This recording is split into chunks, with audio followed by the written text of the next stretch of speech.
আসসালামু আলাইকুম। আজকে আপনাদেরকে দেখাবো এআই দিয়ে কীভাবে ছবি ক্রিয়েট করতে হয়। তো প্রথমে আমি একটি ম্যাজিক ওয়ার্ডস থেকে কিছু ম্যাজিক ওয়ার্ড কালেক্ট করলাম। এটা আমি কপি করবো। এখন কপি করে আমি যেখানে এআই দিয়ে তৈরি করবো সেখানে চলে যাব। আমি জিমিনি দিয়ে ছবিটা ক্রিয়েট করব। তো এখানে আমি লেখাটা পেস্ট করে সার্চ দিয়ে দিলাম।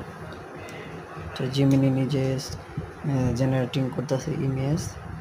ভিডিওটি শেষ পর্যন্ত দেখবেন, তাহলে বুঝবেন এআই দিয়ে কীভাবে ছবি ক্রিয়েট করা হয়। দেখেন কত সুন্দর একটি ডগের ছবি, কুকুরের ছবি ক্রিয়েট করে দিয়েছে। দেখছেন কত সুন্দর রেজুলেশন, টানলেও ছবিটি ফাটে না। সুন্দরভাবে এআই নির্ভুলভাবে ক্রিয়েট করে দেয়। সত্যি এআই অসাধারণ।